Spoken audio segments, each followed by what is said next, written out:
Com alegria que eu saúdo os irmãos com a paz do Senhor.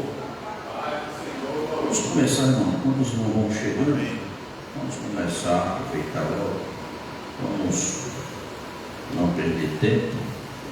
O professor ele gosta de mais tempo. E aí vamos a ler o estudo 12, título, capítulo 2 e capítulo 3. Bela lição de hoje, doutrinas domésticas, maravilha. Bom, vamos ficar de pé, vamos orar ao Senhor, vamos esperar os irmãos andando. Nosso Deus e Pai, te louvamos, Senhor, por tudo, por este momento, por essa oportunidade de estarmos na tua casa. Ó Deus eterno, Deus poderoso, Senhor dos senhores, te pedimos uma bênção, Senhor, para as classes infantis que estão ali, adolescentes, infanto juvenil, Senhor, pessoas professoras, cristãos, professores que estão ali, Senhor, direciona pelo teu Espírito, para que possa tocar nos corações pela tua palavra, Deus. Ó Deus eterno, falar, pregar tua palavra, doutrinar, Senhor, ó Deus, o puro evangelho, a pura doutrina, não encenação, Senhor, não, Senhor, enrolação, mas a tua palavra, Senhor, porque ela transforma, ela redime, ela purifica, ela santifica, ela modela, Senhor, ela caminha, ela é a bússola e guia para o céu. Abençoe, Senhor, neste momento, enquanto teus servos estão vindo à tua casa, os que já estão aqui, dá-nos a tua graça, Senhor, que a tua palavra toque no nosso coração nesta manhã e que use o teu servo, Senhor, como tem usado. Nos abençoe, Senhor. Estamos terminando mais uma lição maravilhosa. E, Senhor, daqui a 15 dias estaremos iniciando mais uma outra lição sobre o teu servo Daniel, grande profeta que tu levantaste, Senhor, naqueles momentos difíceis do cativeiro babilônico. Deus eterno, nos abençoe. E assim, Senhor, caminhamos, Senhor, rumo às nações celestiais. A nossa esperança é a tua vinda, Senhor. Visita, Senhor, cada um, cada coração, cada espírito, cada alma, meu Pai. Abençoe, vai trabalhando, em nome de Jesus te pedimos e em nome de Jesus te agradecemos. Amém. O impacto da ética cristã na vida em sociedade. Você vai aprender muita coisa aqui. Lembra-lhes que se sujeitem aos que governam, as autoridades, sejam obedientes, estejam prontos para toda boa obra. Tito 3:1. Abra sua Bíblia, Tito 2. Tito 2, vamos ler. Assim que terminar a leitura, estaremos ouvindo a palavra do Senhor, o estudo, o nosso pastor Esaú. Agradeço desde então por ter sempre aceitado o nosso convite, se esforçar. Aleluia, louvado seja Deus. Vamos ler 2:1 em diante até o 3:11, uma leitura rica. Leia espiritualmente, de alma em pé. Vamos ler. Mas você ensine o que está de acordo com a sã doutrina. Quanto aos homens idosos, que sejam temperantes, respeitados, sensatos, sadios na fé, no amor e na constância. Do mesmo modo, quanto às mulheres idosas, que tenham conduta reverente, não sejam caluniadoras, nem escravizadas a muito vinho, que sejam mestras do bem, A fim de instruírem as jovens recém-casadas, amarem ao marido e a seus filhos, a serem sensatas, puras, boas, donas de casa, bondosas, sujeitas ao marido, para que a palavra de Deus não seja difamada. quanto aos moços exortos para que em todas as coisas Seja você mesmo um exemplo de boas obras, no ensino, mostre integridade, reverência. Para que o aniversário seja não tenha dizer a nosso respeito. Quanto ao servo, que seja em tudo obediente ao seu Senhor, dando-lhe motivo de satisfação, que não seja respondões.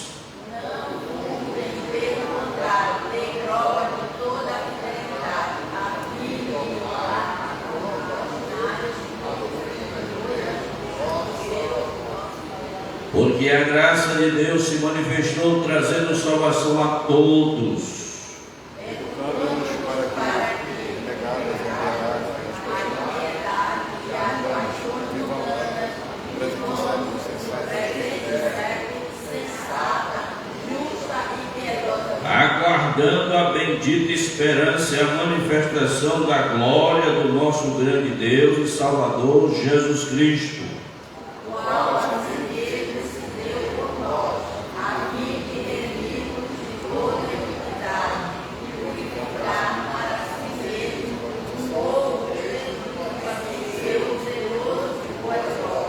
Ensine essas coisas, também exorte e repreenda com toda autoridade, que ninguém despreze você.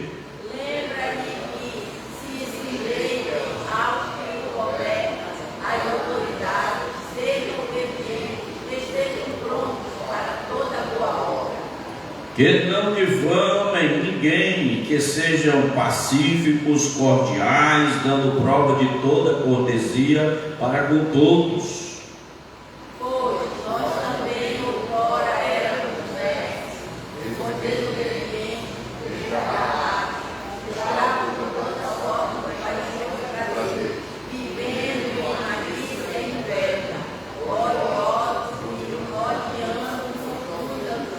Mas quando se manifestou a bondade de Deus, nosso Salvador, e o seu amor por todos, Não por obra de justiça praticada por nós, mas segundo a sua misericórdia, ele nos salvou mediante lavar, regenerador e renovador do Espírito Santo. Amém. Glória a Deus. Pastor Esaú.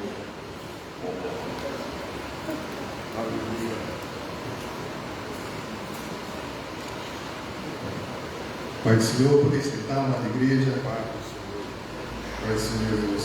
Que lição boa, lição, todas as lições, né? Eu lembro uma palavra do pastor Silas Malafaia, quando não só tiveram que pregar, leia o versículo. Então já foi uma pregação, né?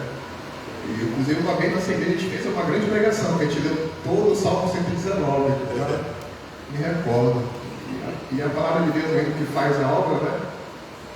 Senhor Deus, nesse momento, pedimos a instrução do Santo Espírito, Senhor, a presença dele aqui nesse lugar, nos ensinando, Senhor, tocando em nossos corações, tocando em nossas vidas, meu Pai, para que possamos ter uma vida de impacto nessa sociedade, Senhor, nesse mundo que jaz no maligno, que possamos, Senhor, ser luzes de diferença, luzes, Senhor, mostrando, refletindo o caminho que és Tu, Senhor. Gratidão nesse momento, obrigado pelas pessoas que aqui estão, as que estão chegando atrás na Tua Santa Paz. Te agradecemos por Escola Bíblica Dominical, que eu tenha misericórdia, Senhor, diante de Ti nesse momento. Venha me instruir, Senhor, para falar aquilo que Tu queres, em nome de Cristo Jesus. Amém e graças a Deus. Peço perdão dos amados irmãos, porque quando eu fiz esse slide, eu não pensei que ia ficar tão pequenininha para os irmãos lerem, né? Eu não estava conseguindo chegar ali de onde eu estou. Mas quem fez esses slides aí, e eu já converso com os irmãos, foi a IA. Eu não sei se os irmãos têm usado a IA por aí, na inteligência artificial, mas eu falo que no meu trabalho eu tenho utilizado muito para fazer alguns estudos. A IA também, ela ajuda demais, ela é um instrumento muito bom. Ontem eu estava vendo um vídeo, né, na internet sobre a lição de hoje, gostando das referências, né? Aí o vídeo tem uns 21, 22 minutos, mas com 2 minutos eu fiquei olhando para a pessoa pessoa estava ministrando, né? Aí eu olhei, falei, isso aqui é IA. E a pessoa falando bem, falando, só que não, esse vídeo aqui é IA. E era IA mesmo, porque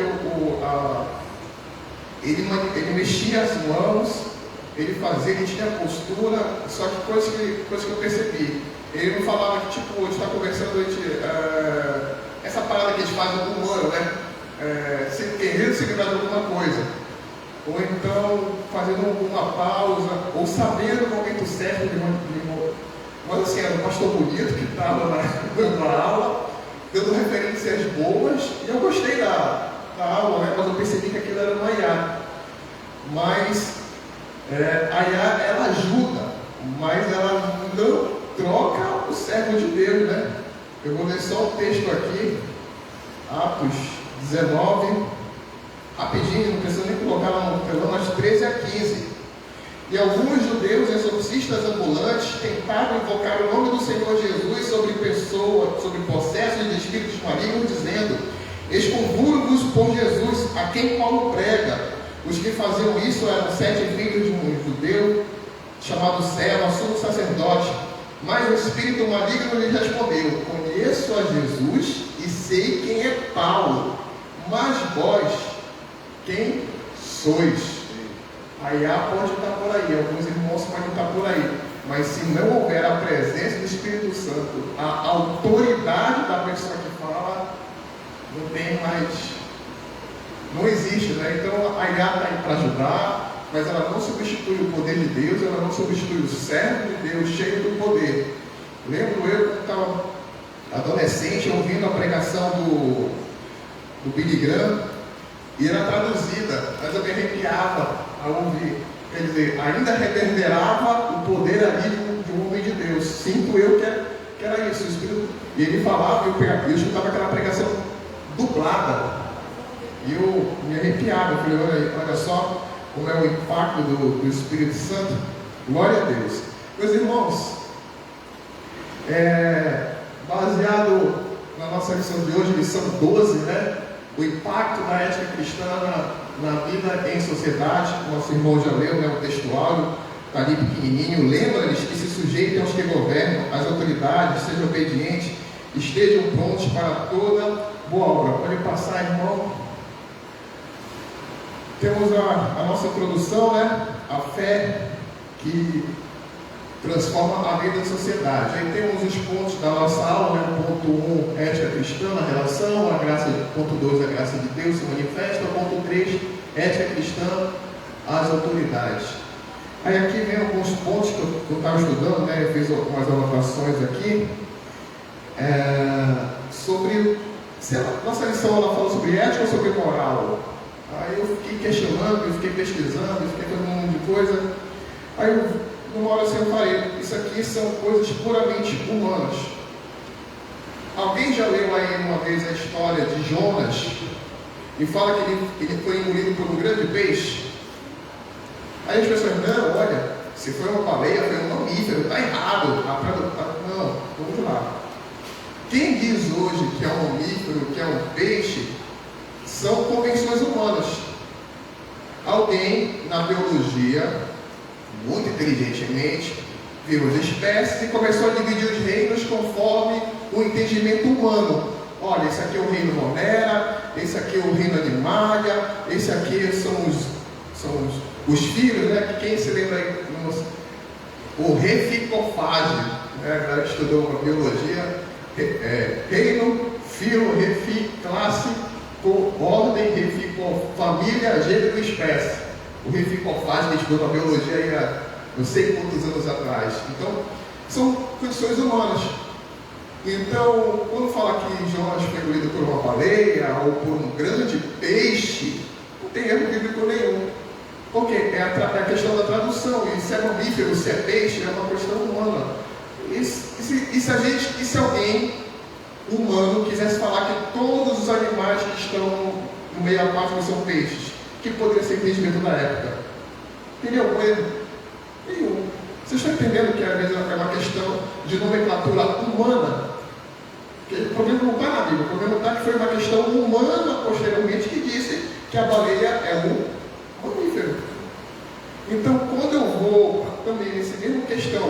que é ética e o que é moral, eu estou indo para definições humanas. O que é ética? O pessoal que fez direito aí, acho que deve ter feito o semestre, o que é moral, o conjunto de normas, não sei o que, a ética é a prática, ou não é a prática, né? Então eu vou entrar hoje com os irmãos, agora eu tenho estudado, né, essa parte de moral e ética, porque o que nos interessa hoje é muito mais a parte pragmática, quer dizer, a parte prática. Porque o que Paulo está falando para Tito é uma parte prática. A nossa lição fala do impacto da ética. Mas se eu falasse para os irmãos que era o impacto da moral, não estaria completamente errado. Porque são terminologias humanas, são entendimentos humanos. O que os irmãos têm que sair daqui sabendo é o que? É como isso afeta a minha vida na sociedade. É como eu devo agir em sociedade. Como eu devo pensar. Porque se eu chegar com os irmãos aqui e falar sobre moral e ética, não, vamos para a parte prática. Eu tenho aqui algumas coisas, né, sobre a moral cristã, por exemplo, está escrito aqui. Um exemplo. Não retribuir mal com mal, buscar o perdão. Mas acho que a questão ela vai fazer questionar algumas coisas, né? Se devo perdoar ou devo confrontar? Porque a Bíblia fala não retribuir mal com mal e mandar perdoar. Mas que momentos eu devo? Então começa a se questionar. Eu vou falar com os irmãos aqui sobre, no versículo 1, né, no versículo 2, quanto aos homens idosos, que sejam temperantes, respeitáveis. O que é ser temperante? O que é ser respeitável? Então eu vou falar com os irmãos muito mais nessa parte, um pouco mais prática, tá certo? Então na nossa introdução nós temos isso, mas vem a questão. Na nossa introdução está aqui, por isso é uma parte. A ética cristã aparece aqui como testemunho necessário em meio a uma cultura descrente e decadente como a de Creta. Aí eu venho um questionamento. Será que aquilo que Paulo colocou para aquela época serve hoje? É um princípio universal? Porque entenda que às vezes a Bíblia ela coloca algumas coisas no entendimento, mas ele tem que ver qual é o princípio que ele coloca naquilo. Por exemplo, quando estudou já sobre a questão da mulher ser pastora ou não ser pastora, ele fala assim, olha, a mulher ela não vale, mas em que contexto ele falou aquilo? E quando a gente estuda no profundo, o princípio lá que Paulo estava colocando é que a mulher era marginalizada, e aquilo que ele estava colocando naquela cultura daquela época estava levando a mulher a outro patamar. Quando Paulo, por exemplo, ele fala a questão dos servos, ele fala, olha, servos, sejam submissos. Ele está aprovando a escravidão? Ele está falando que a escravidão é certa? Ou ele está colocando alguns termos que aquela pessoa, ele começa, na verdade, a sair daquela posição de escravo e ter uma posição de pessoa, mesmo sendo a questão do escravo, porque ele não poderia simplesmente chegar com um carrão de cera na época, mas de repente com algumas palavras você começa a querer modificar a sociedade.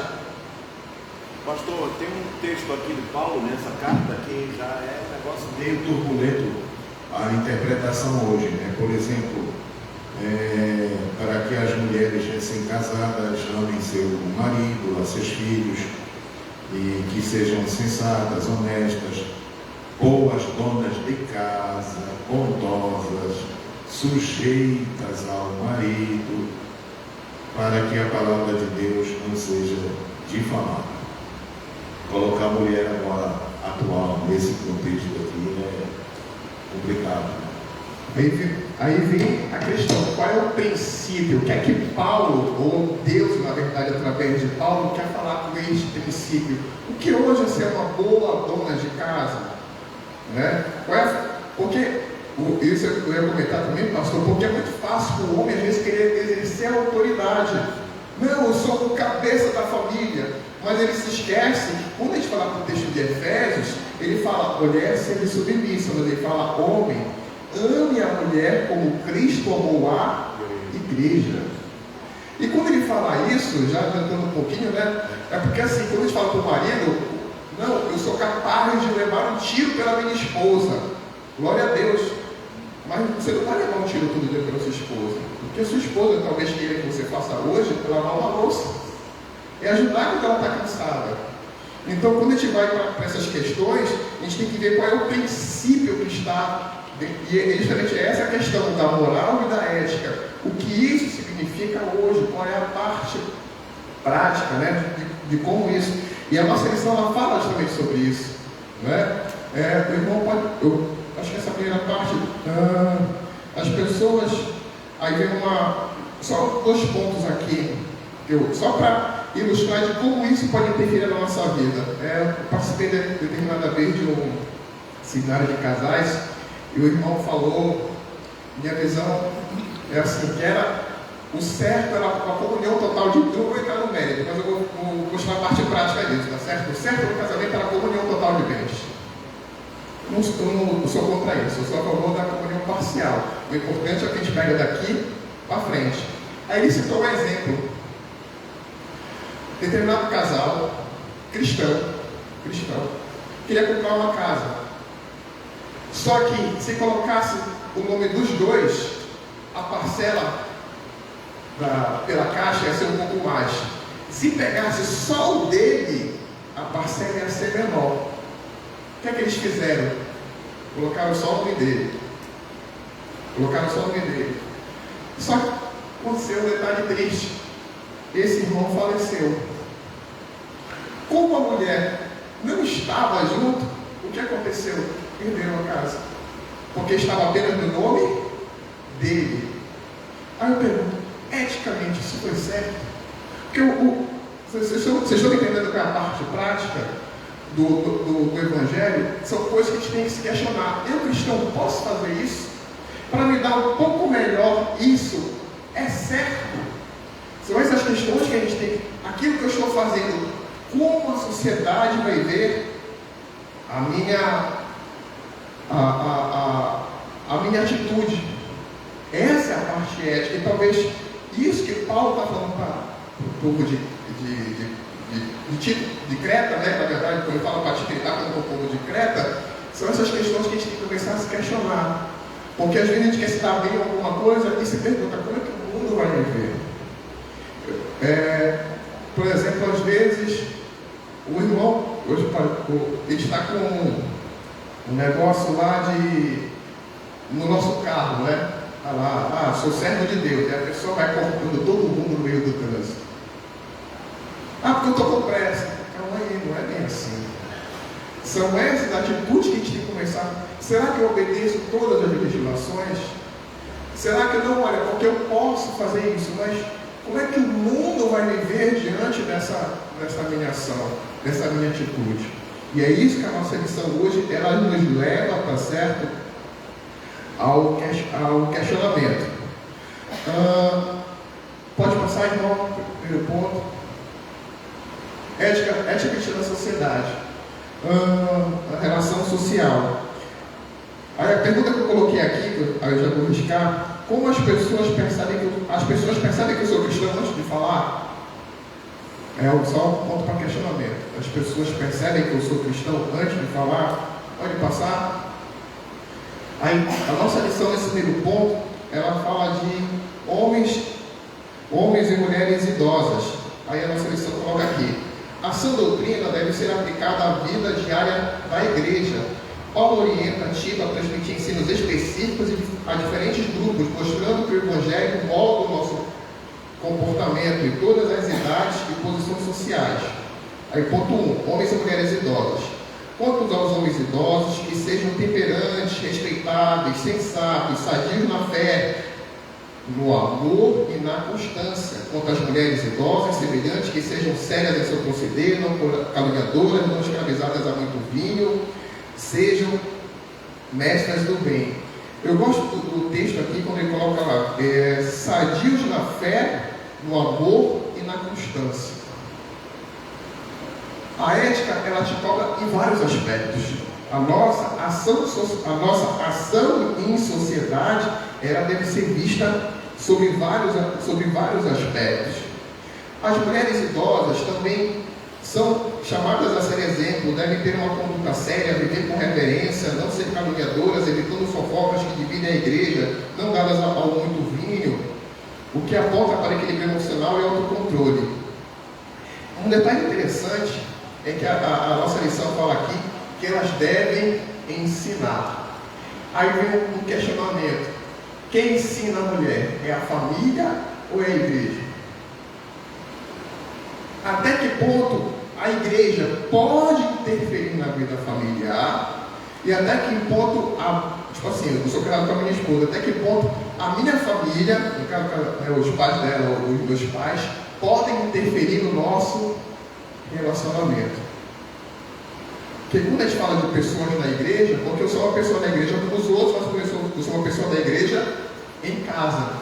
Como é que eu devo agir nesses casos? Como é que o Espírito Santo me orienta a agir em determinadas situações?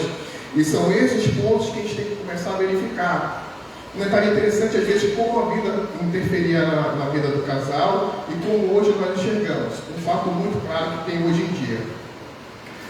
Determinado pastor falou, e eu posso pegar esse texto, pode estar fora do contexto, porque eu não tenho a pregação toda. Ele falou assim: porque a delegacia da igreja é um círculo de oração. A delegacia do cristão é um círculo de oração. Está uma polêmica se a mulher dentro da igreja, sofrendo violência do marido, ela poderia ou não ir na delegacia para dar queixa dele. Creio eu que era costume de alguns queria abafar o caso.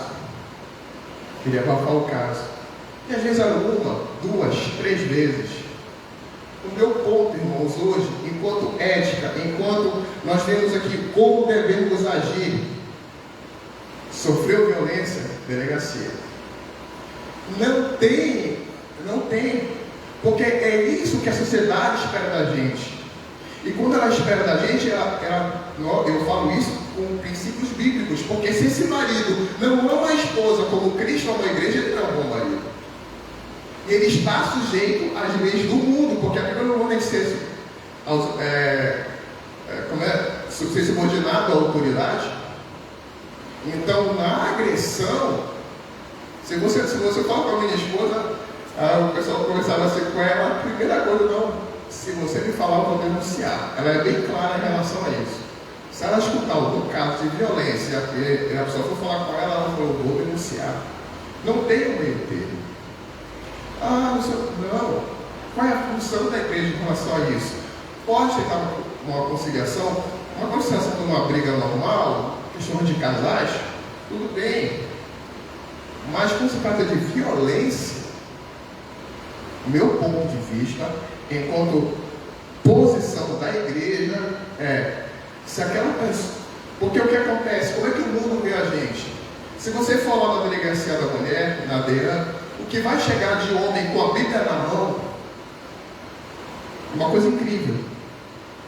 E vai chegar, não, delegado, tudo bom, vai com a Bíblia na mão. Eu estou vindo aqui do culto, não sei o que e tal. Não, eu não sou capaz de fazer isso com a minha mulher. Aí a delegada pega o vídeo e fala aqui, esse aqui é você filmado, batendo na sua esposa? Porque às vezes o homem quer se fazer, não, eu sou homem de Deus. Mas há vídeos desse homem de Deus que entrou na delegacia carregando. Então, qual é o papel das irmãs aqui que são vou falar, tem mais idade, tem mais conhecimento? Como é que ela vai falar com uma outra pessoa? Como é que o pastor vai reagir numa situação dessa? Como é que o homem vai educar? Uma coisa que eu achei ficou no meu coração, quando eu pedi a Aldaís em casamento, meu pai chegou assim comigo e eu gostei dele. Ele falou, filho, você está tirando essa moça de dentro de casa, vê bem o que tu está fazendo. Eu achei isso maravilhoso. Isso, aquilo que Paulo fala, ele enquanto homem idoso, ele mostrou que é Não é eu estou apaixonado por me casar. Não, você tem noção do que você está fazendo? E ele me levou naquela hora a refletir. E o apóstolo Paulo, quando ele chega com as mulheres idosas, né, quando fala que sejam prudentes, boas donas de casa, dedicadas à família e submissas ao marido, não por opressão, mas como reflexo da ordem divina. Aí eu sou a favor, sim, a mulher não está gostando do casamento, começa a orar pelo marido. A questão não foi de violência, é simplesmente uma questão que às vezes a turbulência, o estresse do dia a dia, as coisas que vão acontecendo podem atrapalhar o casamento. E o inimigo quer destruir o casamento. É de vez que a mulher toma uma posição, ou o homem toma uma posição, né? E fala, não, eu quero salvar o meu casamento. Aí chega assim, começa aquela batalha espiritual para salvar, porque sim, nós devemos lutar para salvar o casamento. Nós devemos lutar, mas eu tenho que saber que a minha ação tem consequências e que eu não posso me esconder. Aí hoje eu pergunto para os irmãos, o que é ser uma boa dona de casa? É ser uma escrava do lar? Não é ser uma escrava do lar, mas é saber gerir. Eu vou ser sincero, na minha casa, toda vez que eu não escutei minha esposa, eu me dei mal. Ela chega e dá um conselho, parece que eu não escutei, aí eu 99% das vezes eu acabei não me dando bem, aí eu aprendi.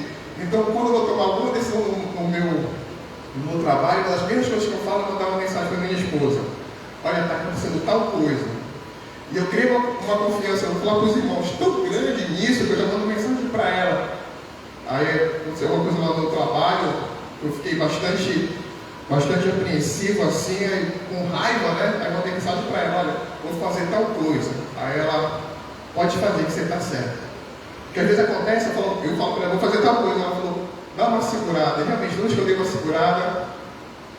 Então, nos relacionamentos acontece isso. Então, quer ser uma boa dona de casa, querer o bem de casa, é não tratar mal o marido, e o marido tratar muito bem a esposa. Porque a sua esposa não quer saber se você pode levar um tiro por ela. Ele quer saber se você pode tratar dela quando ela está doente, quando ela está cansada, quando ela está estressada, quando ela está hormonalmente, por falar, alterada. Fazer o bem, chegar, amor, vamos pedir um sushizinho hoje? Talvez não esteja sobrando aquele dinheiro, mas você faz aquele sacrifício. Isso é ser uma ética. E as pessoas de fora vão perceber, vão olhar. Eu vou falar, por exemplo, quem ajuda muito a gente lá em casa, meu Deus, 436. Quem ajuda a gente muito lá em casa são meus sogros. Eles são o nosso, como é que chama? Nossa rede de apoio. Eles são nossa rede de apoio. Aí de manhã cedo eles vão, ficam com o João vai para a escola e eles vão para casa. Aí então aquele tempinho, né, eles ficam lá com a gente ajudando. Aí a vizinha lá da frente, por algum motivo, encontrou a Laís por lá e comentou: pois é, né? Se os sogros não vieram hoje, eu vejo ele aqui todo dia. O pessoal já aumenta, né? Eu vejo aqui todo dia. Ela, não, eu hoje. Ela falou alguma coisa lá, mas ela comentou comigo: olha só como os outros olham para a gente. A gente não percebia, mas os outros estavam olhando. Aí a questão é como os outros estão nos olhando, como eles nos percebem. Que tipo de cristão eu sou? Eu sou um cristão que estou sendo perseguido no trabalho por ser simples ou por ser chato?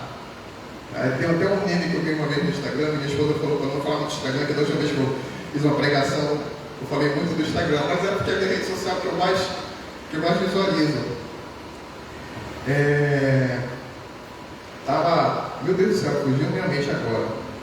Estava no Instagram, daqui a pouco eu me lembrar. Olha só como o assunto. Glória a Deus. Vamos passar aqui para outra parte. Me fugiu de uma vez que eu ia falar agora no Instagram. Quero citar isso que ela falou. Vamos lá. Vamos ver. Segundo ponto aqui na primeira parte ainda. Juventude e o exemplo de Tito. Quanto aos moços, de igual modo, exorta-os para que todas as coisas sejam criteriosos. Torna-te pessoalmente padrão das boas obras do ensino, mostram integridade e reverência. A questão é mesmo do nosso linguajar, né?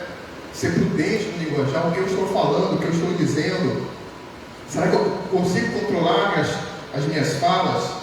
Aos jovens, Tito deveria ensinar a prudência, o domínio próprio. O termo criteriosos envolve escolhas responsáveis e maturidade espiritual.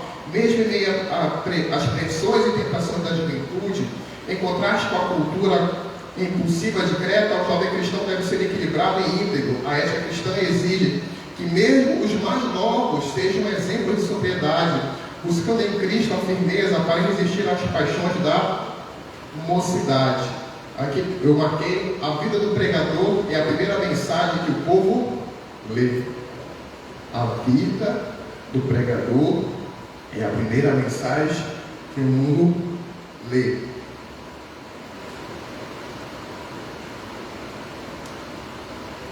Então, irmãos, eu não sei, por exemplo, hoje tem 44, né? Já não sei mais qual é a principal coisa entre os jovens, mas às vezes a gente vê algumas coisas.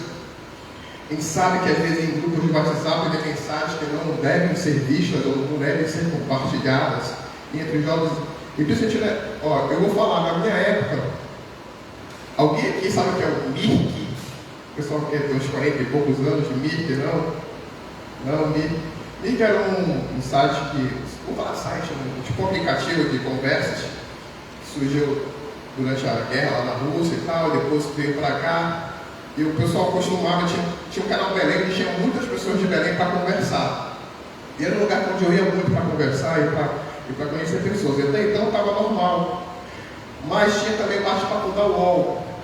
Só que eu fui entrar 10 anos depois no bate-papo da UOL, só por curiosidade, e o que eu vi de aberração eu só entrei uma vez.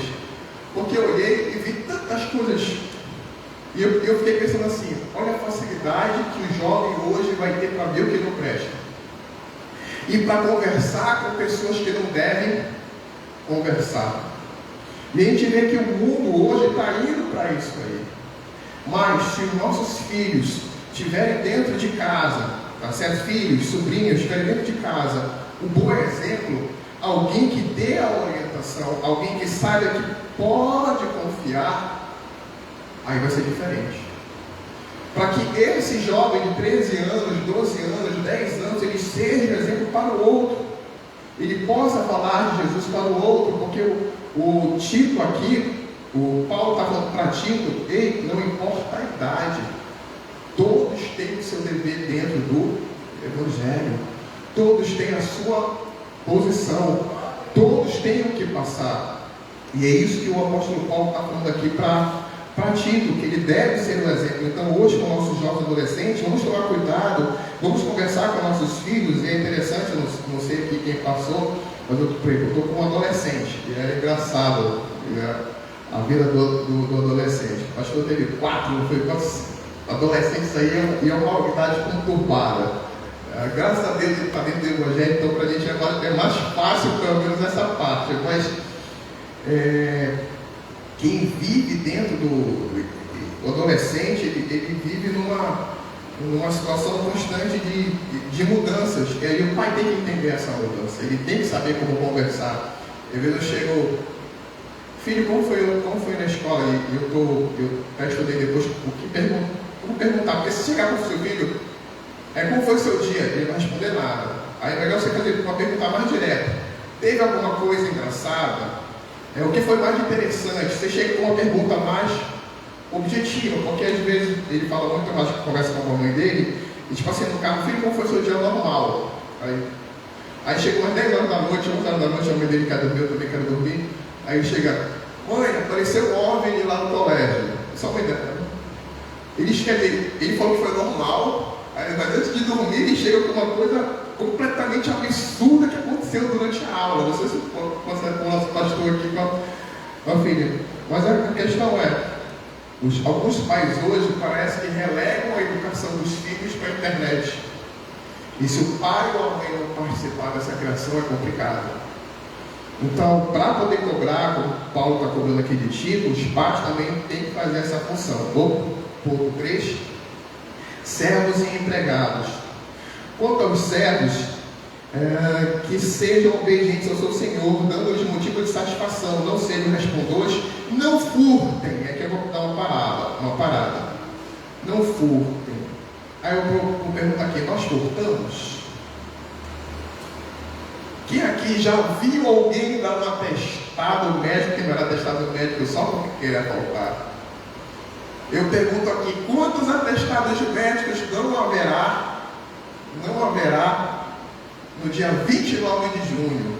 Por que 29 de junho? Se o Brasil passar em primeiro lugar, 29 de junho tem jogo, acho que 14 horas, né? 14 horas. A pessoa, quantos trabalhadores vão querer ver o jogo do Brasil e vão querer... Quando eu fiquei do gripar aí, né? A pessoa vai gripar nesse dia. Já descobri que eu vou gripar. Mas a igreja do furto é isso. Quantas pessoas não dão uma desculpa esfarrapada às vezes?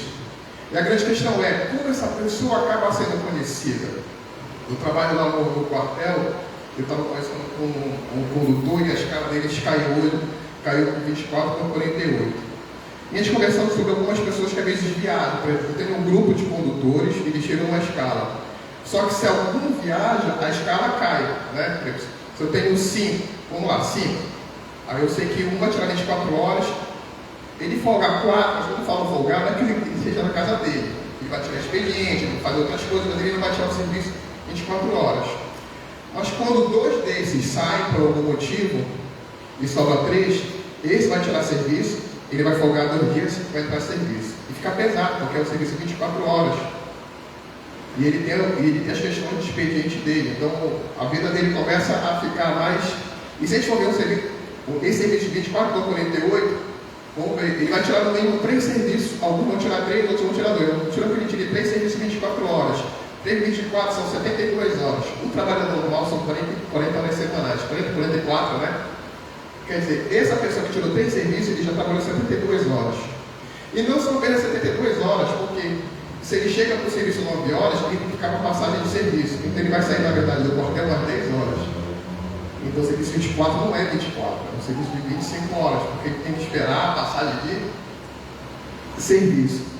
E conversando lá com o condutor, ele falou, chefe, é engraçado, porque essa pessoa que viajou, mas ela avisou. Às vezes ela vai viajar, mas ela paga o serviço dela para não alterar a escala. Ela dá um jeito. Então, assim, algumas pessoas viajam, mas querem consertar, querem ver o melhor do outro. Mas, chefe, esse outro aqui, quando ele está viajando, ele não avisa nada. Ele vai e viaja. Então, assim, ele começa a ser não bem visto pelos outros. São amigos, são de confiança, mas ele sabe que na hora do serviço ele não vai poder confiar. Aí eu pergunto, essa pessoa, ela está ou não está furtando no trabalho? Vocês entenderam a base dessa comparação? Aí eu pergunto, quem é a pessoa no meu trabalho que está furtando, que se esconde?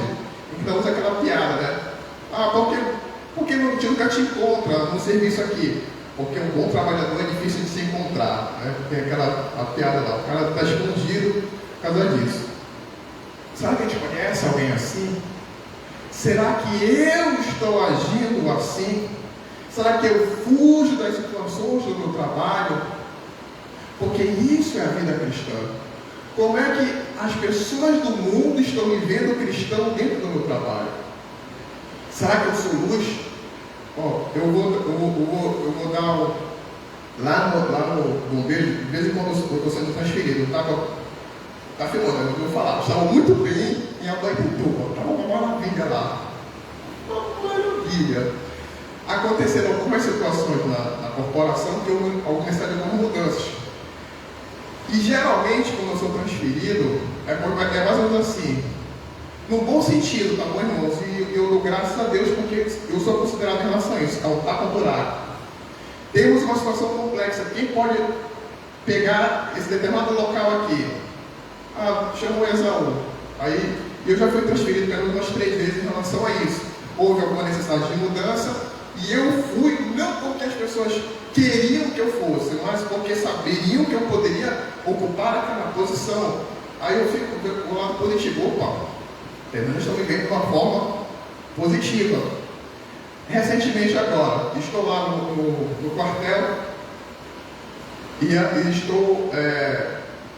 além da função que eu já estava, eu acabei pegando outro também por uma necessidade administrativa.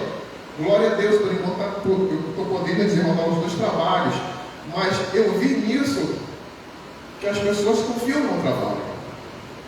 Posso talvez não ser o melhor funcionário, mas as pessoas veem esse aspecto positivo em mim como um aspecto conciliador, e eu dou glória a Deus por isso.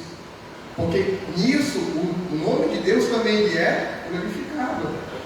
Porque eles podem, um bom trabalhador é um bom cristão. Você é bem visto no seu trabalho? É essa a grande pergunta que a gente vê. E quando a gente fala aqui do servo empregado, não vai entrar no contexto, né, social, dos escravos, mas quando a gente vê essa parte aqui, e Paulo fala que a ação do servo, ele vai fazer o nome de Deus brilhar, isso aqui ele está levando, porque quem era escravo não tinha função nenhuma, era uma pessoa desgarrada, mas Paulo fala assim: ei, você é importante, você é alguém importante para Deus, e para o Evangelho você é importante. Então ele pega aquela figura que era desgarrada e oprimida e fala assim: você tem importância, aquilo que você faz importa. E ele começa a pegar aquela pessoa e fala assim: você é uma pessoa como os outros. Então os textos de Paulo não são às vezes simples textos, eles têm um contexto social de quebra de paradigma, ele tem um contexto que ele vai fazer uma mudança na sociedade. Ele pega aquela pessoa lá que é escravo, ou no caso do escravo aqui, e fala assim: ei, não, você não é um Zé Ninguém, você é alguém, você é uma pessoa importante. Então quando você lê o texto lá, não é porque Paulo estava a favor da escravidão, não é isso. Você tem que começar a ler nas entrelinhas, você tem que começar a ver essas outras. Então, encerrando aqui, a conduta cristã no ambiente de trabalho, com fidelidade, respeito e honestidade, mostra ao mundo o caráter transformador da graça. Amém? Glória a Deus. Vamos lá. Segunda parte, a graça manifesta de Deus. Vou tentar dar uma acelerada, tá bom, irmãos? Vou tentar dar uma acelerada agora. A graça manifesta. Eu só vou, nessa parte da graça manifesta, tem muitas coisas aqui a serem faladas. Vou ler aqui o texto que está no título, só para relembrar os irmãos. Porquanto a graça de Deus se manifestou salvador a todos os homens. Esse texto se manifestar é como se fosse epifania. É um texto de manifestação. E esse texto de epifania tem a mesma colocação. O imperador, quando ele se mostrava pomposo, ele ia apresentar com todas as honras, né, militares ou civis lá que ele tinha direito, eles usavam o termo epifania, a manifestação da glória do imperador. E ele usa esse mesmo texto, e ele sabia que era usado para o imperador, e ele utiliza esse vocabulário de epifania e utiliza para a graça. Então ele fala assim: por conta da graça, Deus se manifestou salvadora. Então ele está também chocando a sociedade da época, a cultura da época, utilizando o mesmo texto, ou a mesma palavra que era usada para o imperador, ele utilizou para a palavra graça. E ela se manifestou, educando-nos para que, renegadas a impiedade e as paixões mundanas, vivamos no presente século sensata, justa e piedosamente, aguardando a bendita esperança e a manifestação da glória do nosso grande Deus e Salvador Jesus. Aí aqui vem, né? Estamos aguardando a segunda vida. Quem está aguardando a segunda vida da glória a Deus? Isso.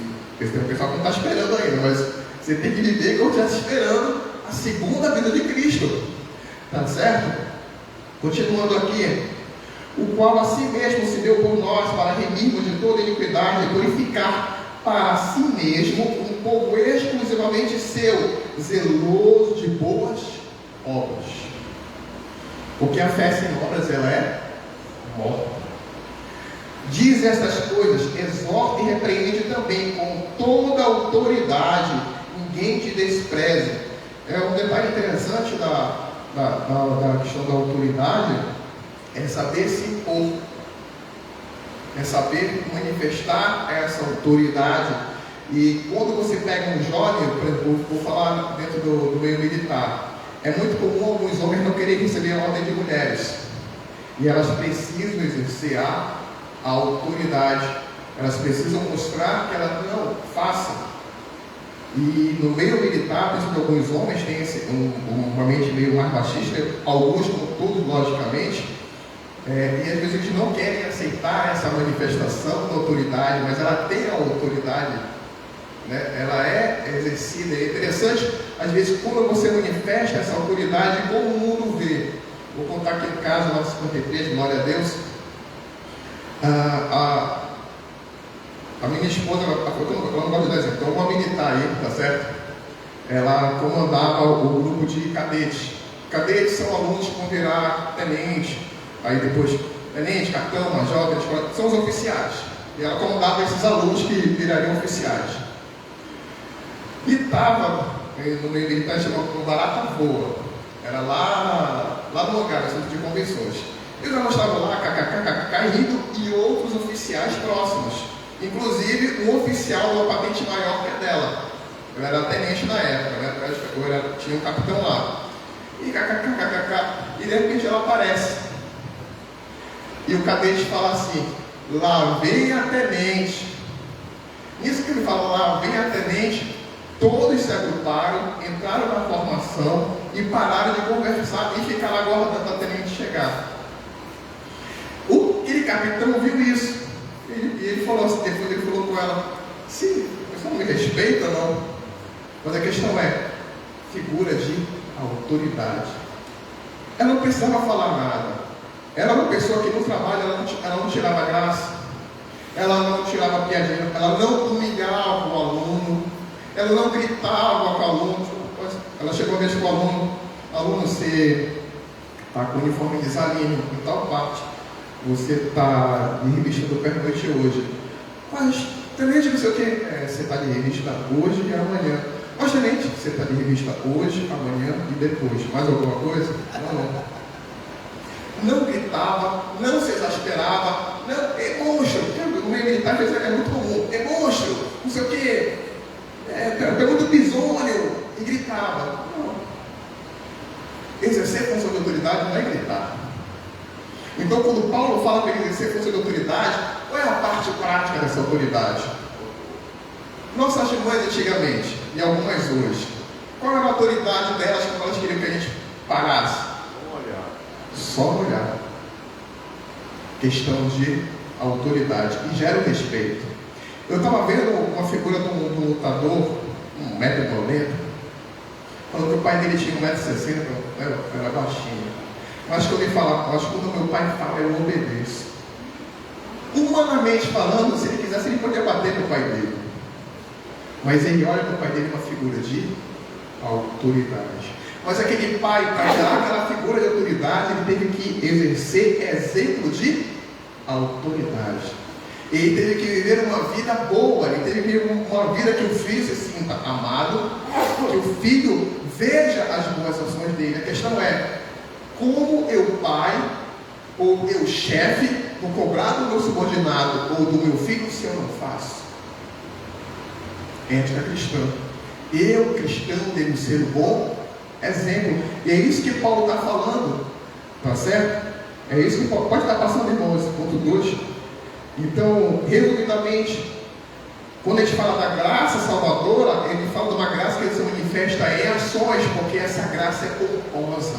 Essa graça, ela tem que manifestar aos homens. Essa graça, ela fala de uma segunda vida, que essa graça tem esperança. Então, quando a gente estuda moral e ética, a gente pergunta, por que eu devo fazer isso? Por que eu devo fazer isso? Porque eu espero uma segunda vida. E aí vem a única pergunta, a principal que eu coloquei aqui nesse ponto aqui: por que eu faço o bem? Porque o mundo nos julga, você faz o bem porque você quer ir para o céu. Não. Isso aí é uma consequência. Tem uma oração antiga, eu já repeti ela várias vezes, eu vou repetir ela aqui de novo, que é mais ou menos assim: Senhor, se eu quiser ir ao céu por medo de ir ao inferno, não me conceda o céu. Senhor, se eu quiser ir ao céu porque eu quero ir ao céu, não me leve ao céu. Mas se eu quiser te servir por medo de ir para o inferno, não me leve para o céu. Se eu quiser te servir porque eu quero ir para o céu, não me leve para o céu. Mas se eu quiser te servir por aquilo que tu és, então me concede a morada eterna. A visão do cristão em si está primeiramente em Deus. Eu sirvo a Ele porque eu sinto que Ele é merecedor, porque o meu espírito me manda adorá-lo, porque dentro de mim há alguma coisa que me compele a adorar a Deus. E se eu quero essa comunhão com Deus, eu quero morar para sempre com Ele. querer ir para o céu é uma consequência de amar a Deus. Porque o mundo vai falar que nós amamos a Deus porque temos medo de ir para o inferno, porque nós queremos ir para o céu. Não, ir para o céu é uma consequência de eu amar a Deus. Eu faço bem porque amar a Deus, a graça me move a isso. A graça me move a manifestar o bem. A graça me move a manifestar as boas graças. Então, quando a gente fala de ética e boas obras, todo mundo te perguntar: por que você serve a Deus? Eu sirvo a Deus por aquilo que Ele é, não por aquilo que Ele pode me dar. Aquilo que Ele pode me dar é consequência. Isso é ética e moral cristã. Por que eu sirvo a Deus? É a grande questão que você fala. Por que você serve a Deus? Por que você vem no domingo de manhã? Porque eu me abstenho de fazer coisas que seriam boas, humanamente falando, mas eu não faço. Porque então, quando a gente fala de moral e ética, a gente tem que começar a se questionar: por que eu faço isso ou por que eu faço aquilo outro, tá certo? 9h59, me dei mais 10 minutos. Vamos terminar aqui. A parte 3, pode passar, já estamos na parte 3 já. Ética cristã e as autoridades.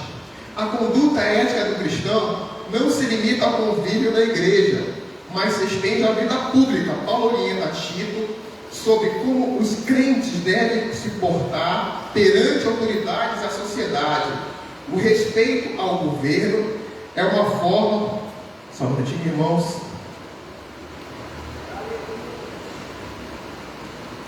O respeito ao governo é uma forma de testemunho do Evangelho, especialmente em contextos hostis ou pagãos. Vivemos numa polaridade. Sou contra o PT? Sou a favor do PT? Sou Bolsonaro? Não sou Bolsonaro? Parece que só existem os dois. Porque se você falar mal do Lula, você é Bolsonaro. Se você falar mal do Bolsonaro, você é Lula. E você não sabe mais, às vezes, no mundo como falar. Parece que você não pode ter uma opinião. Mas o que eu quero falar com os irmãos aqui são duas coisas principais quando ele fala a respeito às autoridades. Lembra-lhes que se sujeitem aos que governam, as autoridades sejam obedientes, estejam prontos para toda boa obra. E aí vem inteligência humana. Daniel, quando houve aquela ordem da autoridade para se ajoelhar diante da imagem, eles não obedeceram, eles foram desobedientes à autoridade. Porque se for em Atos 5:29, o que aqui Pedro fala? Importa mais obedecer a Deus que aos homens. Então, em determinado contexto, eu vou ser desobediente às autoridades? Vou ser desobediente às autoridades. Mas em que momento eu vou ser desobediente? Em que momento eu vou me posicionar? Porque, irmão, está muito errado você criar a morte do Lula. Eu quero que o Lula morra. Isso aqui não é dever do cristão. O dever do cristão é orar pela autoridade. Irmãos, eu não concordo com o que o Lula está fazendo. Ore. Haja, mas haja dentro da legalidade. Davi, que era Davi com Saulo todo errado. O que é que ele falava? Ele não ousava tocar, né, no ungido do Senhor. E uma certa comparação, biblicamente falando, a Bíblia fala que não existe autoridade que não venha de Deus. Então, se ele está lá sobre certas circunstâncias, há uma comparação com ele ser o ungido de Deus naquele lugar. E sobre certas circunstâncias, não é igual, mas vocês estão entendendo a correlação que eu estou fazendo? Eu vou orar pelo Lula? Posso criticar? Posso. Mas como é feita essa minha crítica? Como é feita a minha posição dentro da sociedade? Tá certo? Então, nós temos que, por exemplo, a igreja tem uma lei que proíbe barulho. A igreja, isso aí é coisa do diabo. Coisa do diabo? Você está perturbando o vizinho? Isso é coisa do diabo? O vizinho do lado quer dormir, você não deixa ele dormir, isso é coisa do diabo? A igreja não tem que dar um bom exemplo? Não tem que fazer? Irmão, quer colocar uma gritaria na sua igreja? Coloque um investimento acústico. Fique lá dentro. Porque quem que não passa raiva? A pessoa vai lá tocar o som dela, no carro de som, e abre a capota, né? E a pessoa, vamos lá, a capota está aberta aqui, o carro vai de frente para lá. Em vez da pessoa sentar aqui, do lado da capota que está tocando o som, o que é que ela faz? Ela fica aqui, do outro lado do carro e todo mundo tem que escutar o som dele. Não é isso que acontece? Alguém já viu por aí, né? A pessoa vai abrir a capota do som dela lá e ela fica do outro lado. Por que ela não coloca dentro do ouvido dela? Né? Misericórdia. Mas essa vontade que dá para falar? Quer colocar o som lá para todo mundo ouvir. Ele vai colocar ele coloca a caixa de som na rua e quer que todo mundo escute o brega dele. Você acha isso errado? Quem acha errado? Né? Só vai lá e coloca o som lá. Se é errado para o mundo, por que não é errado para a igreja também colocar um som para perturbar os outros? Nós somos bons exemplos. Eu não estou falando suponhamos que uma determinada oração aqui, sem som nem nada, a igreja toda comece a orar e a manifestação do som do Espírito comece a fazer e comece a ver barulho. Opa! Amigo, é o Espírito Santo. Se é o Espírito Santo fazendo o alvoroço dele dentro da igreja, como foi lá no Pentecostes, perturbando a paz dos outros, entre aspas, deixa o Espírito Santo mover. Mas se for humano para querer colocação alta, não. Respeita as autoridades. Às vezes a gente quer falar que é coisa do inimigo, mas com um pouco de bom senso, estudando moral e ética cristã, a gente vê que a igreja deve dar um bom exemplo. Ela deve fazer aquilo que o mundo cobra também. Nós temos esse dever com a sociedade. Olha lá aquela igreja. Nunca vi um problema de barulho. Vou lá naquela igreja, gostei. Vocês perceberam que também a gente pode fazer a diferença nisso? A gente pode fazer a diferença com as ações? Porque o que o mundo hoje pede é muito mais isso. São as ações humanas. E aí a gente vai entrar no problema da ação social versus do evangelismo. Como é que a igreja deve se moldar? Porque parece que algumas igrejas perderam a identidade do evangelismo e viveram puramente a ação social. A igreja não é ação social. Ela tem ação social. Ela tem evangelismo, mas não é só a pregação da palavra. Os dois têm que vir juntos. E aí vem uns questionamentos. Eu vou falar para a igreja apenas como uma mentalidade, porque a gente fala de autoridade, antes de se colocar no último ponto, porque coloca aqui, cortesia para com todos, não difamem a ninguém, não sejam pecadores, mas cordados, dando provas de toda a cortesia para com todos os homens. Aqui eu vou levar só um ponto. Tem várias coisas para falar, mas eu não vou falar com os irmãos, mas é um ponto que vem. Lá nos bombeiros, me colocaram como representante dos bombeiros no comitê contra a LGBTQI-fobia. LGBTQI-fobia. Não colocaram toda LGBTQIAPN+, mas eu sou do comitê dos bombeiros, então eu participo das reuniões. De primeira, quando me colocaram, eu falei, meu Deus do céu, eu posso trabalhar nessa parte? Aí fiquei assim, não posso. Vou trabalhar de uma maneira que eu possa tratar bem o próximo. Como é que eu posso agir para essa comunidade, lá dentro do bombeiro? A gente já teve algumas ações para a comunidade, né? Algumas ações, eu participei do... Então assim, enquanto evento, assim, eu não vou promover, mas eu posso tratar bem. É o meu ponto de vista, tá certo? É a minha visão enquanto ética cristã. Creio eu que eu posso trabalhar nisso. Porque eu estou numa sessão lá que os grandes eventos do bombeiro eu trabalho. Por exemplo, dentro do bombeiro existe o Círio dos Bombeiros. A nota de serviço, quer dizer, o texto que vai sair, tudo aquilo que todo mundo vai fazer, sai da minha sessão. Eu que faço, eu que escrevo e assino. Eu faço e ajudo a organizar determinada parte. Mas coisas, por exemplo, que eu não sinto, o que não é de minha função, eu não faço. Por exemplo, eu coloco lá alguém para ornamentar a berlinda, né, que eles vão perto da berlinda. Então na nota eu coloco. Lá a gente tem um diácono católico, né, que é bombeiro, e mais algumas pessoas. Para a capelania católica, fazer isso com o outro. Quer dizer, eu determinei para alguém. Mas eu não vou lá ornamentar a berlinda. Não é minha função. Então, dentro do mundo, tem que ver até onde eu posso agir e até onde eu não posso agir, ou, em determinados casos, falar contra. Porque eu tenho uma posição cristã. Eu tenho uma posição que Deus colocou no meu coração. Mas até que ponto eu posso ou não posso agir? Então, são esses questionamentos que Paulo fala em relação à autoridade. Até que ponto eu posso obedecer à autoridade? Me determinaram a fazer parte do comitê. Posso fazer ações. Mas até que ponto vão ser essas minhas ações? Até que ponto eu posso agir? Até que ponto eu posso agir dentro do ciclo dos bombeiros? Vocês estão entendendo isso, como funciona no mundo? E a ética é isso que Paulo fala aqui, porque Paulo às vezes coloca, só que a nossa vida, ela não é um discurso cartesiano. O discurso cartesiano é isso é certo, isso é errado.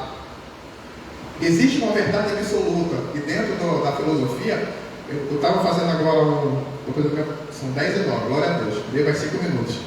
Eu estava fazendo o curso, estou fazendo o curso lá do bombeiro para me possibilitar a virar coronel, tá certo? É o curso lá de comando do Estado Maior. Aí chegou o professor e falou na sala que dentro do contexto acadêmico não existe verdade absolutas.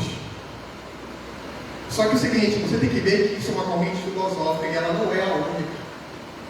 Ela fala que as verdades são relativas, porque o que é verdade para mim não é verdade para você, mas isso é uma corrente filosófica. Só que eu sou de uma outra corrente filosófica, que existe uma verdade absoluta. Existem verdades absolutas e existem verdades contingentes. Quando a gente fala de verdade absoluta, não existe verdade absoluta e verdade contingente. Existe verdade, Deus é Deus e acabou, e é o único Deus. Para mim isso é uma verdade absoluta. E tem outras coisas, eu não vou entrar no método filosófico da coisa, mas a questão é que ela chegou na sala e falou: não existe verdade absoluta. Aí eu perguntei: professor, isso não é verdade absoluta? É a pergunta básica, né, de quem faz essa brincadeira da filosofia. Não existem verdades absolutas, mas isso não é verdade absoluta. Então acaba entrando em contradição. Então, nesse mundo aí que a gente vive, que as pessoas querem às vezes falar que não existem verdades, que existe uma verdade sim. Existem verdades absolutas. Existem como agir, existem maneiras certas de agir. Mas, tá certo? Mas que maneira certa é essa? Aí eu falo, o Espírito Santo. Porque tudo aquilo que eu estou falando, irmãos, em determinado momento, quem vai orientar é o Espírito Santo. E se você não tiver uma vida de oração, se você não tiver uma vida de leitura da palavra, se você não tiver uma vida de oração e comunhão com Deus, dificilmente o Espírito Santo vai estar falando. Irmão, eu discordo de algumas coisas que acontecem na igreja. Aí, só que para essas pessoas que discordam da igreja, eu pergunto: você tem orado? Você tem jejuado? Você tem lido a Bíblia? Você tem comunhão com Deus? Então eu aceito discutir. Com a pessoa que tem comunhão com Deus, você aceita discutir. Mas com a pessoa que está fora da igreja, que não faz a mínima ideia do que é o Evangelho, não tem a mínima ideia do que é comunhão com Deus, ela quer discutir de Deus? Não dá. Porque se eu vou falar sobre ética e sobre ação, eu tenho que estar falando de coisas espirituais. E apenas os espirituais discernem as coisas espirituais. Então, mas, irmãos, e se eu tiver dúvida no que agir, né? Por exemplo, vou falar para os irmãos: olha, diga sempre a verdade. Mas, irmão, existe alguma coisa quando eu posso mentir? Aí vem a pergunta: quer mentir? Aí eu vou para Romanos 14. Aquilo que não é feito de fé é pecado. Aquilo que não é feito de fé é pecado. E para encerrar, pronto para as boas obras. Fiel é esta palavra, e quero que no tocante a essas coisas faça afirmação confiadamente, para que os que têm crido em Deus sejam solícitos na prática de boas obras. Estas coisas são excelentes e proveitosas aos homens.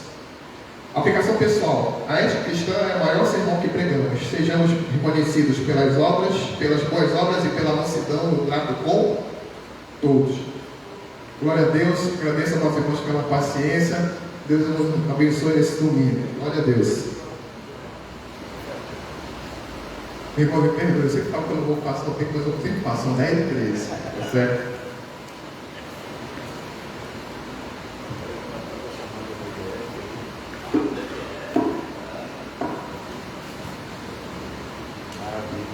Louvado seja Deus, né? Graças pela aula prática, né? Trazendo os exemplos, maravilha.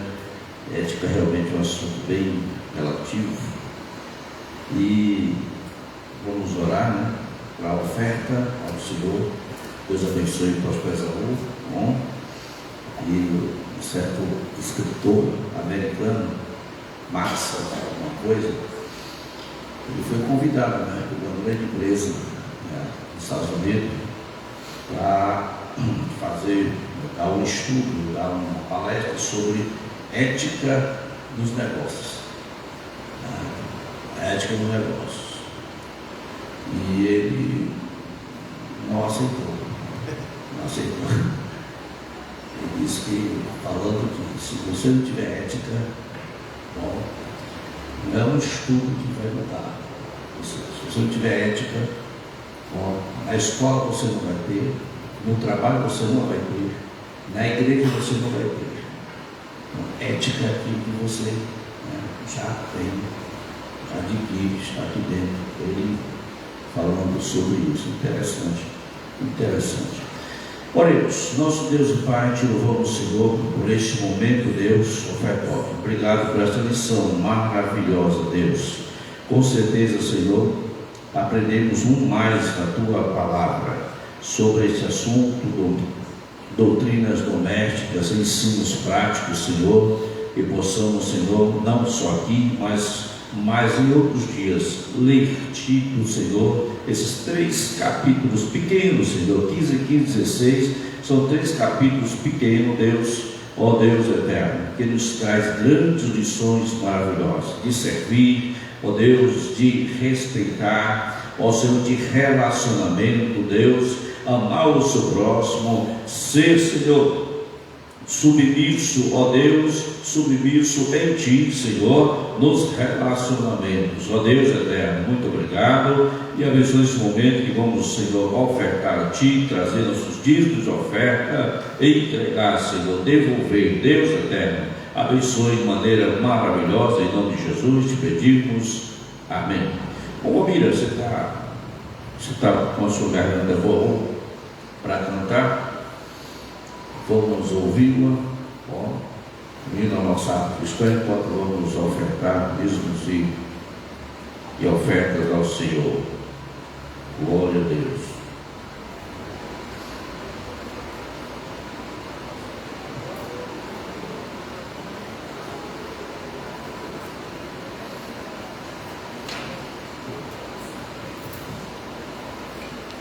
Saúde, amada igreja, com a paz do Senhor.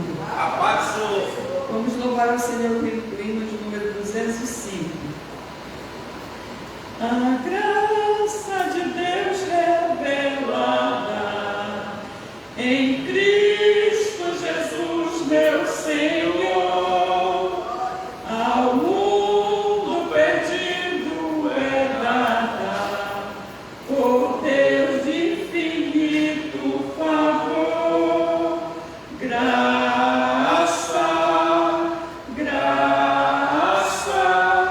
a mim basta a graça de Deus, Jesus. Graça, a graça eu achei em Jesus.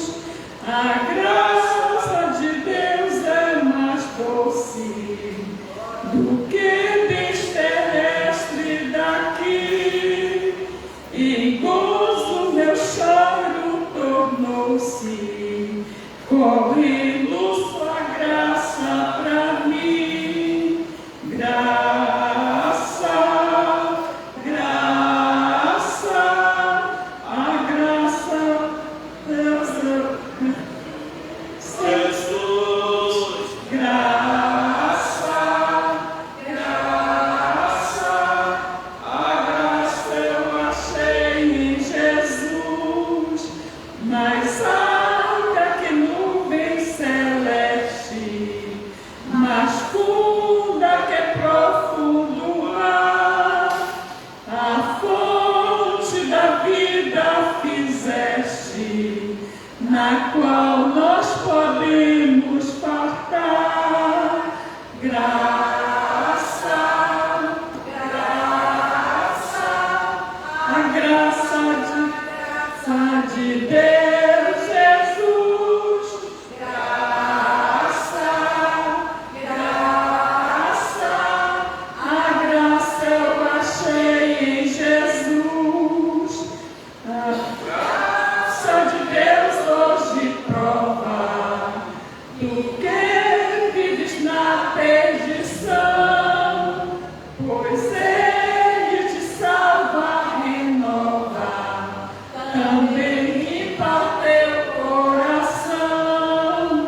Graça, graça, a mim basta a graça de Deus, Jesus. Graça, graça, a graça eu achei em Jesus. Amém. Glória a Jesus. Glória a Deus. Oh, glória. A graça eu achei em Jesus. EBF, tem alguma irmã para fazer? Está se aproximando das inscrições. Tem a Próxima quarta, né? próxima quarta é a abertura, né? Tem o carnezinho que está sendo vendido aí para angariar fundos, né? Para quem puder ajudar, né? E domingo que vem já é a nossa última lição, né? Estamos aqui, vamos fazer o nosso confraternizaçãozinha ali atrás, com os irmãos que já cooperam conosco, trazendo aquele pão de Ibéria, traga, nos ajude nesse sentido, ajuda esse dominical, fazer aquela confraternizaçãozinha, o último domingo. Nosso pastor Guilherme será o preletor, ele vai finalizar todo o trimestre. Vamos começar um pouco 9 horas ponto para dar tempo, né? O pastor traz aí bom esse encerramento do nosso trimestre, e no outro domingo, depois daqui a 15 dias, começa a revista de Daniel. Okay? Quem quiser aprender Daniel, não perca nenhum domingo, porque todo domingo vai ser uma maravilha. É um estudo, para realmente ficar, e vai ficar porque é um estudo escatológico, né? Maravilha, desde a saída dos jovens ali em Jerusalém até o finalzinho, o final dos tempos. Daniel começa e vai lá até o final dos tempos. Não perca. Procure a nossa irmã Solange, nós revisamos já. Domingo que vem já estão aqui, né? Vamos chegar Domingo que vem. Terça-feira eu estou pegando. O pastor diz até se já vai pegar. E aí a irmã Solange vai estar com essa revista do domingo que vem. Procure, comece a rascunhar, comece a fazer o seu ministro do zino, para tirar a dúvida aqui, porque é uma revista bem complexa, bem difícil, são simbólicos, certo? Fatos simbólicos. Então é maravilha, maravilha. Deus abençoe os irmãos. Pastor Guilherme, está já a oportunidade. Muito obrigado. Graças a Deus, que preciosa lição. Já vamos encerrar o nosso momento de escola dominical, mas algo assim nos prende muito sobre essa questão da educação. A palavra, bom termo que o apóstolo usou, educando-nos, né? Isso é muito maravilhoso. É certo que a gente recebe educação em casa, e eu me lembrei muito que eu ajudava a missa, vestia a batina e acendia as velas lá na igreja matriz em Coraci, e ajudava o padre. E depois da missa eu achei um livrinho bonitinho que ficou no banco. Alguém esqueceu, alguém deixou lá. E eu peguei aquilo e levei para casa. E a minha tia, que ajudou a mamãe a me criar, uma senhora que foi minha tia por afinidade, nada de sanguíneo, ela me viu com aquele livrinho, ela perguntou: onde você pegou isso? E eu disse: eu achei lá na igreja. Alguém lhe deu? Não, eu peguei. Então vá e devolva. E era interessante porque eu tinha que andar uns quarteirões de volta e deixar no mesmo lugar. Eu podia dobrar a esquina e jogar o livro no lugar, fazer a hora ali e vou voltar para casa, né? Mas a inocência e a pureza me fez me deslocar de novo até a igreja, achar o banco em que eu encontrei aquele livro e deixar aquele livro lá. Então, amados, agora com a nossa nova vida em Cristo Jesus, aquilo que a gente tinha sido quebrado de nós, a inocência, a pureza, agora em Cristo nós somos reabilitados na natureza divina, o Espírito Santo nos regenerando, nós passando por um processo de regeneração, restauração, de modo que essa educação agora, ela vem com uma força muito mais do que aquela inspiradora de minha mãe, da minha tia, do seu pai, da sua mãe. Porque agora vem com o aspecto da santidade, vem com o aspecto mais lindo da pureza, da inocência. E olha que não é fácil para Deus trabalhar isso de novo, quando a gente já foi estragado pelo pecado, quando a nossa inocência, a nossa pureza foi quebrada pelo pecado que a gente absorveu, acostumou. Nós aprendemos a desobediência, nós aprendemos a falta de respeito, nós aprendemos a ser estúpido, grosso. E é certo que isso a gente não aprende, mas já vem da natureza. De vez em quando eu vejo a Natinha, filhinha do Shalom, ela tem a sua brutalidade já. Por quê? Porque isso vem à origem, né? Pecado. Mas agora em Cristo nós somos restaurados, nós somos revivificados, nós somos nova criatura. E agora vem essa educação, vem com uma força de santidade. E aí eu fico às vezes olhando, por exemplo, ontem eu cheguei no meu horário, me coloquei na minha posição, eu sabendo que aquele corredor seria a passagem da comitiva, das autoridades, dos rapazes que estavam fazendo a peça dos pioneiros e tal, e eu aqui com a placa, coordenação, Batista Campos e tal. Aí veio um pastor com a equipe dele, com a placa dele, e vem e se põe na minha frente. Aí eu fiquei aqui me segurando, até que chegou a hora que eu disse para ele: irmão, o senhor está trabalhando aqui a apresentação do meu grupo. Tem uma placa aqui, ó, Templo Padre Tito, Templo Conselheiro, e aqui, Coordenação Batista Campos. Procure o seu lugar. É assim, as pessoas chegam, é crente, dá glória a Deus, aleluia, fala línguas estranhas, prega, é uma beleza. Poxa, mas ali, como é que eu posso ser assim? E quando existe comida no meio, nossa vida, a ética foi embora.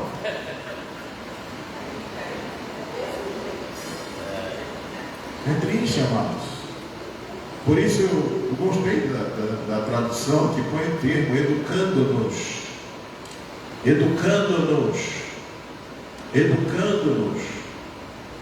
E essa educação atinge todas as áreas da nossa vida: familiar, profissional, social, eclesiástica, cristã, comercial, empresarial, estudantil, no trabalho. Nós somos vistos exatamente por esses frutos. Por exemplo, você já pensou, se eu viesse de chinelo aqui hoje para o culto? Mesmo que eu não estivesse aqui no culto, mas se eu viesse para servir na porta, se eu viesse para servir em alguma situação, não é o momento. Eu tenho que ter essa sensatez. Mesmo assim, o ensaio, se for um ensaio, não é culto, eu não tenho coragem de entrar de bermuda na casa de Deus. Mas hoje as pessoas não tem nada a ver, vão levando, vai usando, e para e tal, e deixa, de modo que nós vamos reabilitando alguma coisa que Jesus tinha já tirado da gente. Ou que talvez a nossa transformação ou conversão não foi realmente séria e profunda. E daí a gente ainda tem aquela cultura do mundo, que não tem a ética cristã, aquele jeito do mundo de viver, de fazer as coisas, que não tem nada com a verdade, que não é obra de luz, né? E aí a gente vai falhando. E por isso essa lição é muito importante. Parabéns, pastor Isaú, nos ter trazido muito ao entendimento do que como a gente deve proceder diante deste mundo, perante as autoridades, em relação às autoridades. O governo que está aí, nossa, ninguém gosta, eu não gosto. E tem às vezes que até eu oro para ele: Senhor, tem misericórdia dele, Senhor. Esse homem vai se lascar na tua mão. tem misericórdia. Mas eu ainda estou, amados, com uma certa dúvida de que ele ainda vai ganhar essa eleição, porque não sei se é Deus que quer castigar o Brasil por algumas coisas que o Brasil precisa ser corrigido. Não sei. Estou pensativo nessa matéria. Isso está descobrindo hoje tantas coisas enraizadas. Só Deus para mudar. Só Deus para mudar. Então, vamos estar em oração, orando pelas autoridades, orando pelos que estão em eminência, né? Porque o mundo está numa transição de modelos, de pensamentos, de comportamentos, e coisas terríveis vão acontecer daqui para frente. Estejamos prontos. Vamos estar vivendo a verdade absoluta, a verdade de Deus. Vamos ter cuidado com os nossos hábitos. Vamos nos autocorrigindo, recebendo a instrução da palavra de Deus, para termos procedimentos, comportamentos éticos adequados e que confirmem que nós somos seguidores de Cristo. Veja a responsabilidade. Seguidor do Santo, seguidor de Deus. Que coisa, né? Que responsabilidade está sobre nós. Glórias ao Senhor Jesus. Aleluia. Bendito seja o nome do Senhor. A irmã Nini quer dar uma palavra, nós já estamos encerrando e a nossa EBF está já à porta. Então, passar para a nossa irmã, depois do recado dela, a gente vai orar e encerrar o nosso culto.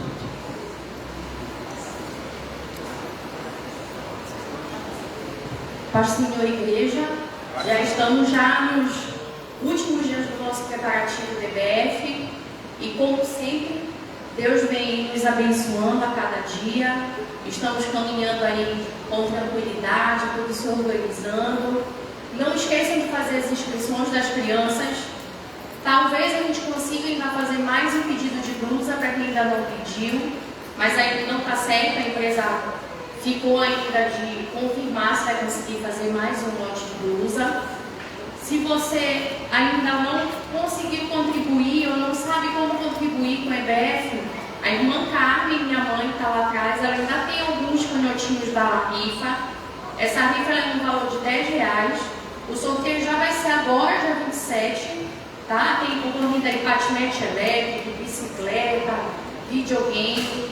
Desse valor, R$7 ele vem para a nossa igreja, para a nossa EBF, e os R$3 ele é revestido lá para o tempo central, para a missão com crianças gerais. Então você pode nos ajudar sim também com a rifa. Qualquer contribuição que você queira dar, copo descartável, guardanapo, garfinho descartável, colherzinha, o que você sentir no seu coração que queira ajudar, nós estamos recebendo material escolar. E o mais importante de tudo que nós pedimos a oração de vocês. Pedimos oração para que Deus coloque sua mão no nosso templo, para que tudo ocorra bem como todos os anos acontece, sem nenhuma intercorrência. Abençoe as tias, abençoe os tios, capacite todos nós que vamos estar nessa EBF, porque esse ano nós temos uma missão: transformar as nossas crianças em missionários, em que eles vão seguir aí o resto da vida deles, anunciando o nome de Jesus. Então, para que a gente possa continuar a cumprir essa missão, a gente pede a ajuda de vocês.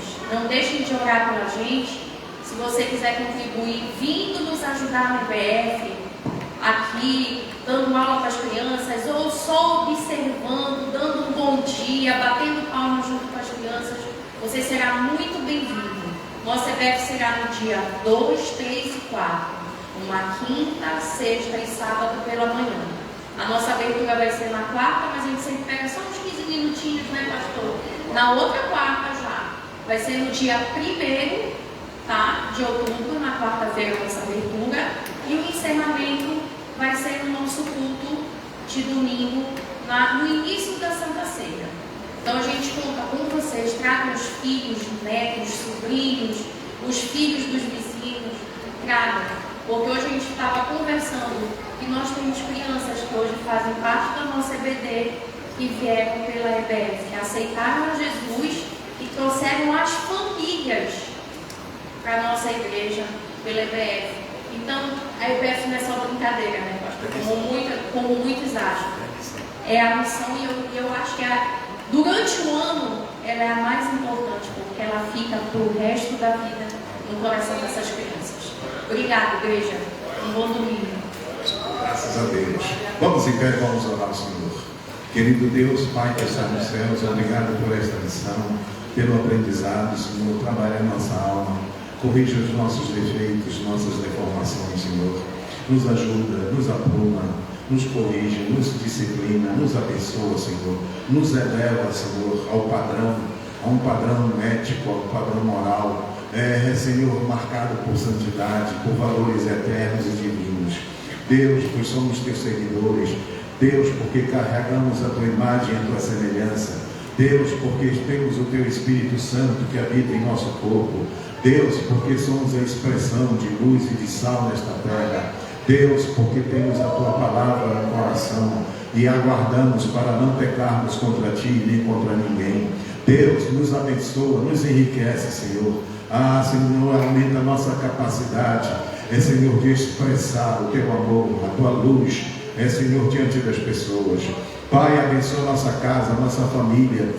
Senhor, em nome de Jesus Cristo, abençoa meu irmão no seu trabalho, no seu negócio, na sua profissão, na sua academia. Ó Senhor, meu Deus, meu Pai, no seu local de comércio. Meu Deus, meu Pai, no nome de Jesus, abençoa rica e poderosamente. Pai, abençoa a nossa escola bíblica de férias. Abençoa os irmãos cooperadores que estão se ajuntando, estão somando, estão trazendo divisas para que as crianças tenham, Senhor, sejam abençoadas e tenham um bom conforto e tenham todo o tratamento merecido, Senhor. E as crianças que vão estar visitando possam contemplar, Senhor, o reino de amor, um reino de alegria, um reino de graça, de comunhão, Pai, de bondade. Deus, não falte o alimento, não falte a merenda, não falte nada, Senhor, para a nossa querida EBF. Abençoa as irmãs que vão estar ajudando com as crianças, que vão estar ensinando as lições da tua palavra. Pai bendito, em nome de Jesus. E hoje à noite, Senhor, o culto de encerramento pela festa dos 115 anos desta igreja. Abençoa, Senhor, todos os pastores, todos os obreiros, toda a comunidade, os irmãos, ó Senhor, de cada congregação, Senhor. Pai bendito, em nome de Jesus, despede-nos em paz com a tua bênção, com a tua graça, com o teu amor. E à noite traz-nos daqui, Senhor, com muita alegria, para estarmos em adoração e louvor diante de ti. Recebe a nossa oração, recebe o nosso amor com gratidão, pois é no nome de Jesus Cristo que nós assim te pedimos e te agradecemos. Amém. O amor de Deus, a graça de nosso Senhor e Salvador Jesus Cristo, a doce comunhão e a consolação do Espírito Santo seja com todos. E todos dizem...